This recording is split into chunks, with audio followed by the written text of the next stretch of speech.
Hi everyone and welcome to English for You. I'm Pat. And I'm Mike.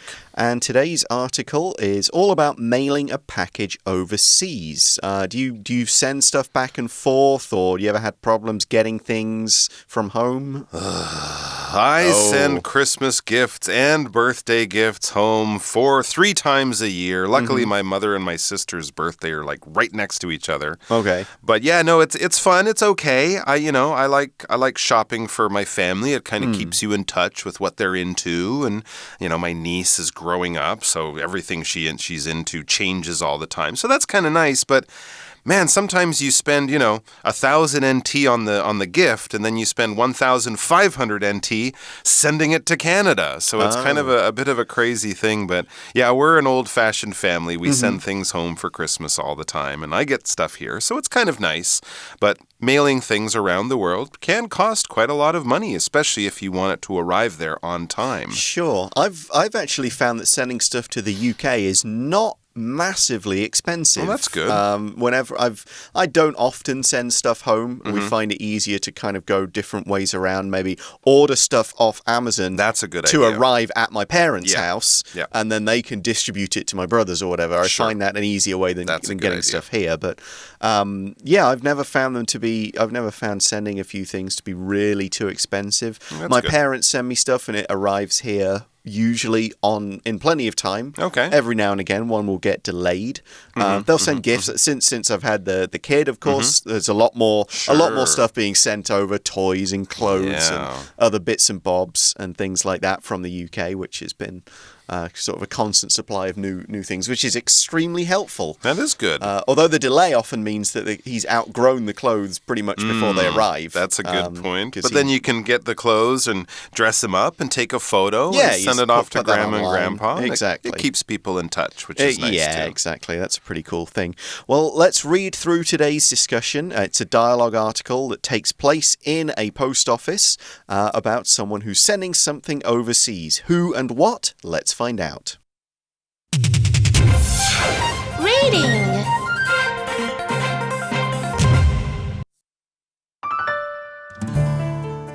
Mailing a package overseas. Verity goes into the post office. I'd like to send this package to Germany, please. I'll fill out a customs form. What's inside the package? It's a book and a birthday card. Okay. Nothing else? No, it's just a gift from my pen pal in Germany. I've always wanted to visit Germany. I've heard it has many charming towns. I hope to visit sometime too. When will this package arrive? My friend's birthday is in 4 days. To be honest, you might have missed the boat. Our fastest service is EMS, or Express Mail Service. You have our assurance it will arrive in 4 to 5 days. Actually, that's okay. My friend told me Germans often celebrate their birthdays several days after the actual date, but never before it. Do you require a box? Yes. What sizes do you have? The book is quite small. This is our smallest box. That's perfect. Okay. Please put your book inside the box and weigh it on the scale. Verity does so. That will be $475. Verity hands over the money.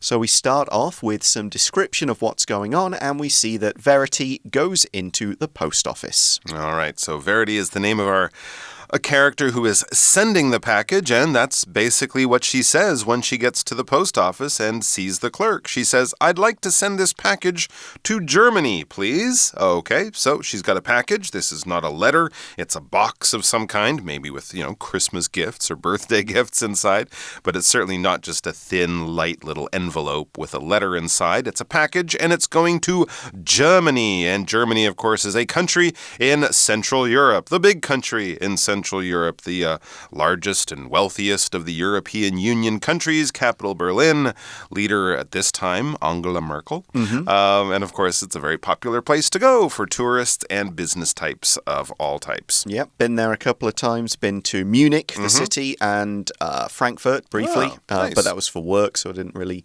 see much. Have you? Dusseldorf. Dusseldorf, okay. Yes. Had some good food there. Okay, so the clerk then says, I'll fill out a customs form, okay, which of course you have to do when you're sending something overseas. It's not just like putting a stamp on it and putting it in a post box. It's a little more complicated, and you have to fill out a form.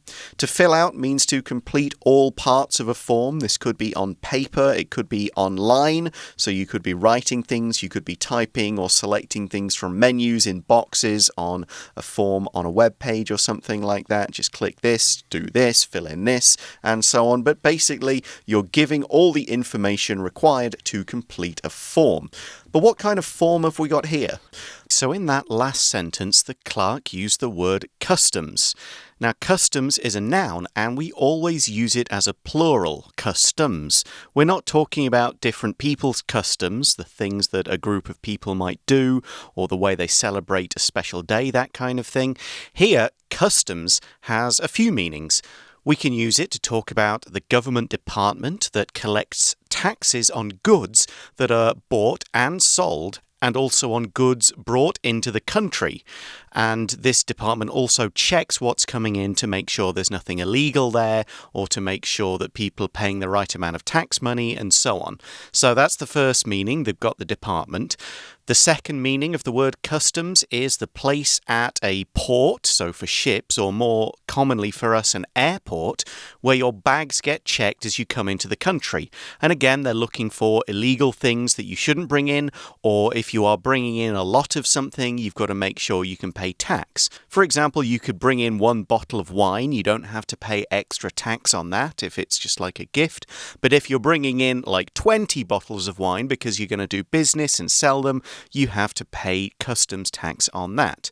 The third meaning of customs just refers to the taxes. It's the taxes that must be paid to the government when goods are brought in from other countries. So a customs form is just to declare what's in the package or what's being sent from country to country, so they can decide whether anybody needs to pay tax on it, and it'll all kind of take place like that. Here's an example sentence using the definition of customs as the place in the airport. Before you enter the country, your bags will be checked at customs. So, to fill in this form, the clerk asks Verity what's inside the package. Yeah, what are you sending today? And Verity tells her it's a book and a birthday card. All right, this is pretty simple, not a business level of anything here. It sounds like a gift, because it is a gift. A book, that's the gift, and the birthday card, that's the card for the birthday, the birthday card. Yep, and the clerk says, okay, nothing else, just making sure you're not trying to, put a few, money inside the book. Because 14 barrels of oil. Yep, money is, again, there are restrictions on how much money you can bring into a country before you have to pay customs duty. He's just making sure that she's not sending in something extra, inside the book or inside the letter, the birthday card that they need to check. So is there anything else? Yeah, no big bag of diamonds in here or anything? No, Verity says no. It's just a gift from my pen pal in Germany. It's a book, it's a birthday card. My friend in Germany is having a birthday. It's a gift for my friend in Germany, but this is a special friend. It's a pen pal in Germany. That's something a lot of people don't maybe have these days, because a pen pal is a letter writing friend. All right, I guess it has to be a letter on paper. I guess you could have an pen pal. I imagine, you maybe contact somebody online. You happen to have somebody you've never met in this country, but you just chat a lot. But that would probably just be your online friend, right? Or something like that. Pen pals have kind of started to fade into the past a bit. That's right, but it is kind of a nice thing, and it is a friend that you write letters to, and possibly a friend you never met before, kind of like an online friend, someone you make friends with because you play the same online game, you live in different parts of the world, you've never really seen the person or met them face to face. That was the idea of a pen pal, and as kids maybe at school, to get kids to write letters and practice their writing and stuff, the teacher would get them a pen pal, and this could be a friend in another country, and you get a piece of paper and a pen and an envelope and a stamp. You write the letter, put it in the envelope with the stamp, send it off, and a couple weeks later you'd get a letter back. And if you kept this relationship going, sending letters and receiving letters, and develop a friendship through through writing letters, not through living next door or going to the same school. This is a long-distance friend. You make a friendship and you keep in touch by writing letters. That would be your pen pal. For example, Jeremy and his pen pal have been writing to each other since elementary school. How lovely. So they kept in touch.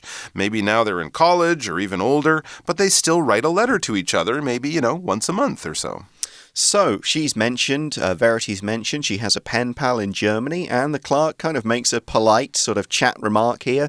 I've always wanted to visit Germany. I think it's quite nice. I remember going to the post office as a kid. You'd always have a chat with the people who work there. I find these days with the big post offices, it's pretty much just business. But a local post office, you in a smaller kind of village or suburb, you could probably have a chat with the people who work there. There you go. As they're filling out the form, they can make some small talk. And the clerk adds about visiting Germany or wanting to go. I've heard it has many charming towns.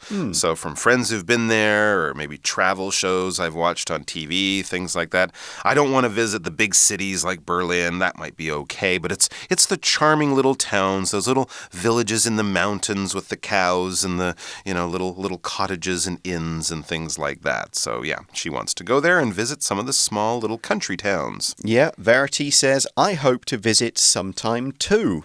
So here she uses the adverb sometime. This is at an unspecified time in the future.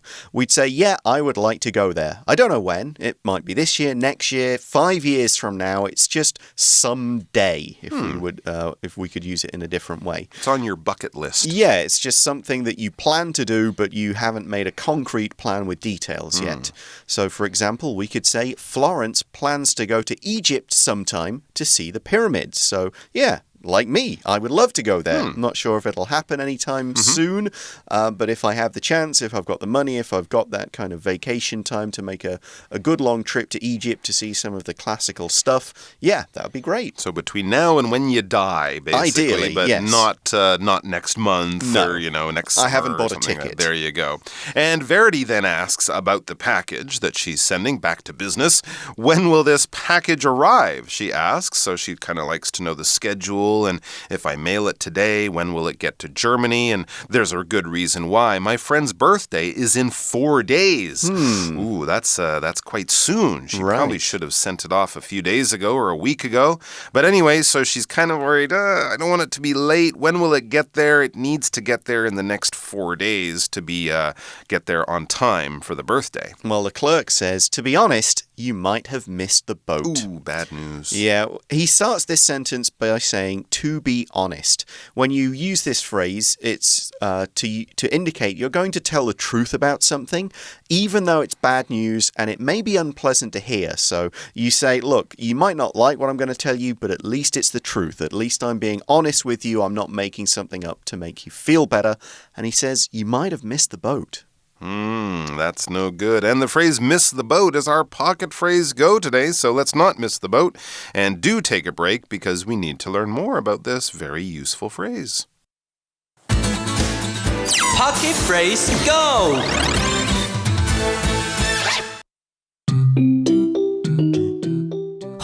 昨天晚上花妈我都看好了，那个卫生纸超便宜，凌晨12点准时开抢啦。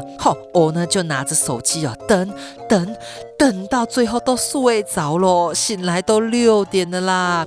Those toilet papers were on sale last night, but I fell asleep and missed the boat. 大家有没有迟到了，错过车子的经验啦？机会呢就从你的手中跑走，就好像已经花车追不回来了啦。英文里面呢要表示错失良机不是车子，而是要用船了。Miss the boat 就是错过机会，错失良机，就好像呢花妈没抢到的这个折扣一样。下次呢我就站着等，就不会 miss the boat 啦。Oh, there you go. So, yeah, to miss the boat is to be too late for something. You didn't take advantage of this opportunity and, too bad, now it's gone. Just like if the boat is pulling away from the dock or whatever, you can't run and catch it. You can't swim fast enough to catch it. You missed your chance. Bad luck to you. Yep. So the clerk now explains a bit more about whether the package will get there on time. He says our fastest service is EMS, or Express Mail Service. We describe something as express if it is very fast and people are taking a lot of effort to make sure it gets there very quickly. So a normal mail might take 4 days. An express mail, they'll try and get it to where it's going in 2 days. Think about the trains going up and down the west part of Taiwan. If it's a normal train, it might take you a good many 5-6 hours to get to Kaohsiung. But the express train, HSR, Gautier, will get there in 90 minutes. Basically, if you're missing a few of the stops. That's right. We'd say that's an express train. If you're, again, trains to some place might get you there in a couple of hours. An express train will get you there in under an hour. It's the fastest one. It's not making lots of stops. It's going on special rails that were built to make sure the journey was as quick as possible. And it probably costs a little bit more. As express things do. And here's an example sentence for express. This express train gets to Kaohsiung in 90 minutes. And then the clerk says, you have our assurance it will arrive in 4 to 5 days. All right, so you have our assurance. Basically, you have our promise, you have our guarantee. If you pay for the extra money for the express mail service or EMS, we basically guarantee or promise you that it will get there very fast. In fact, in 4 to 5 days. Some things could affect it. That's why they can't say exactly. But the other service, the regular service, would probably be 2 weeks or more. So that's why you're paying, and that's their promise that it'll get there very quickly, their assurance. For example, the man at the hotel gave me his assurance that our room would have a view. He promised me, and if there's a problem, we'll get our money back, or they'll find us a new room.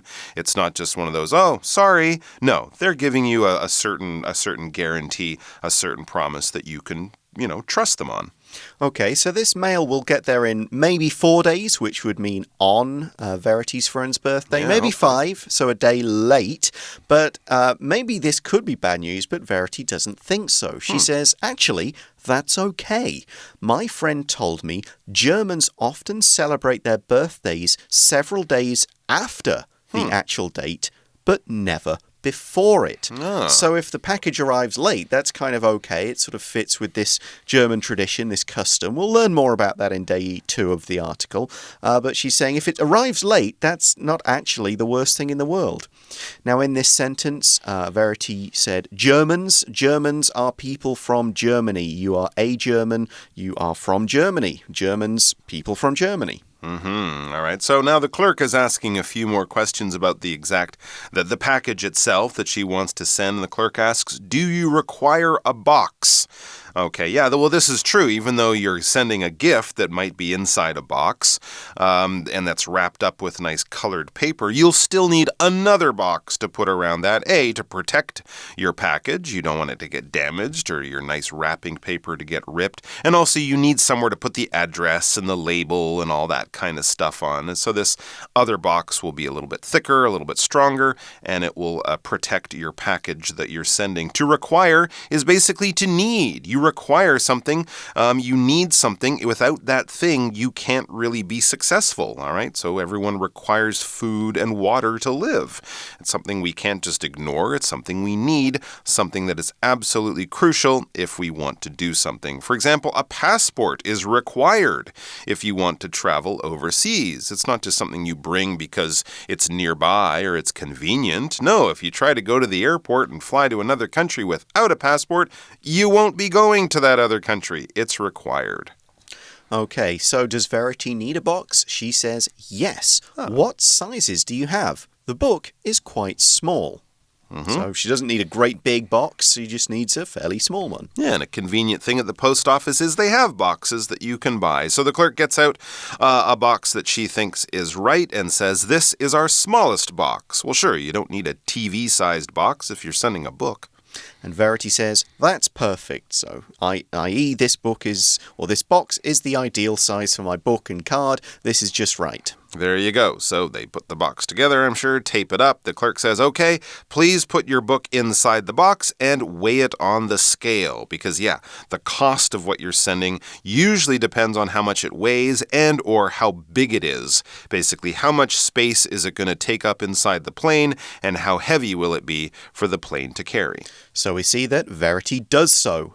This is a short way of saying Verity puts the book in the box and weighs it on the scale. The so is kind of like a pronoun for all of that activity. Okay, so they look at the scale and the weight, and then they probably look at a chart that sort of shows the amount of money depending on how heavy it is. And the clerk tells her the final price. That will be 475 NT dollars. That will be the cost to send this book, this package, by express mail to Germany. Yep. All of that would depend on the weight, the size, and how far it's going to, Yep. of course. And of course, that price will include the price of the box. Yep. Oh, Yep. that's true, yeah. Yep, and it seems reasonably high, but again, express delivery, you got to pay for that if you want it to get there quickly. It might be a couple of hundred less if she didn't mind it getting there in 2 weeks, but you get what you pay for, really. We now see that Verity hands over the money. To hand something over to someone means to give something to someone by hand. You don't mail it to them. You don't leave it somewhere and another person comes and picks it up. You hand it over. You almost touch hands, giving something from one hand to another hand. You might say, hand over your money if you're a bad guy robbing somebody, and they would give you the money straight into your hand. But here she's just giving the clerk the money, not like, I think actually you would probably leave it in one of those dishes, don't you, in the post office. They give you a little dish and you put the money in there and they put the change in there. But yeah, right. She basically gives the clerk the money. And that's where we end things for today. We'll find out tomorrow about whether the package gets there on time, whether there's anything going on with the birthday, and maybe we'll even meet the pen pal. But right now, we're going to today's For You Chat question.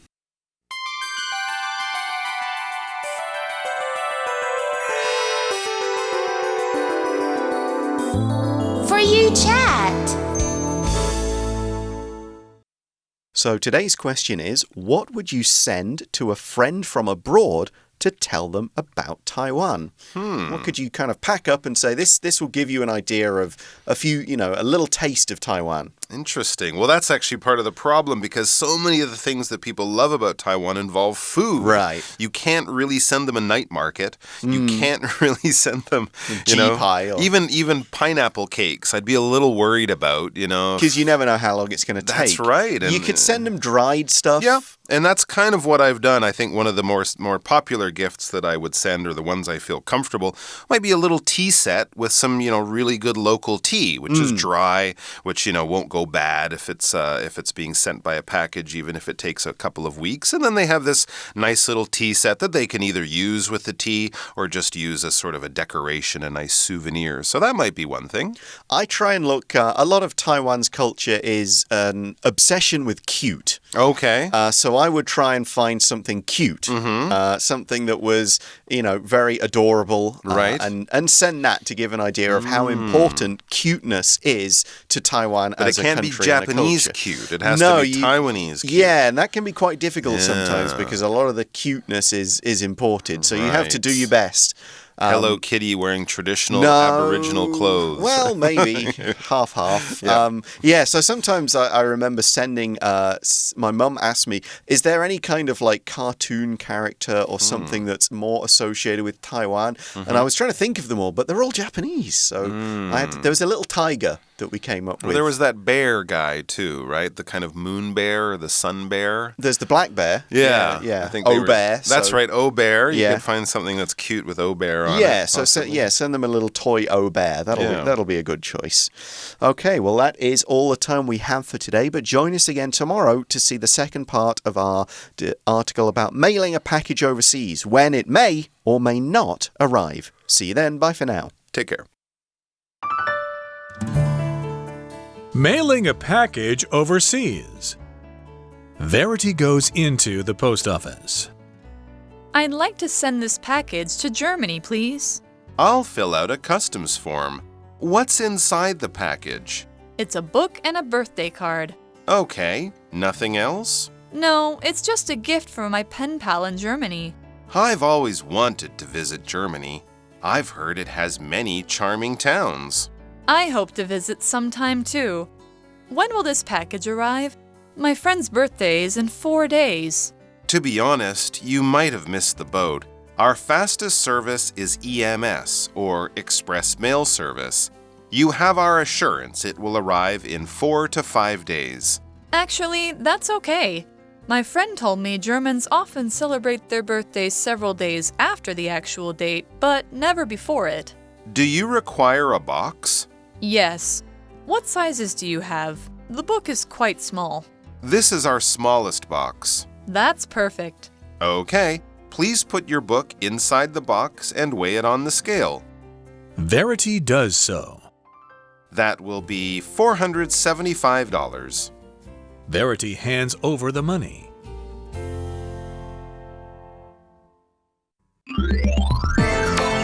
Vocabulary Review. Customs.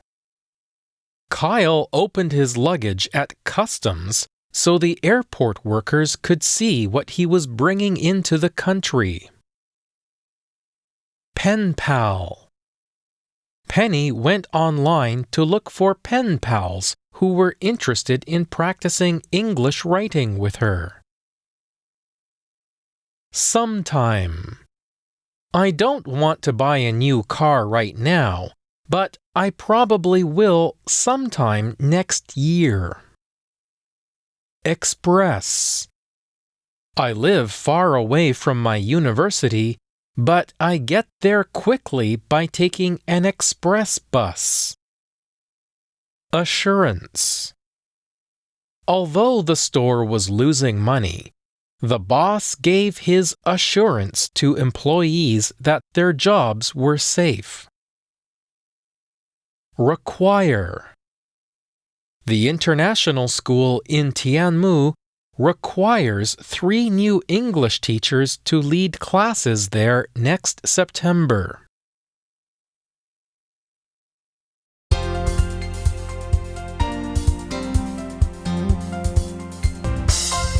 以上节目是由活用空中美语制作，活用空中美语杂志，请洽询全国各大书店。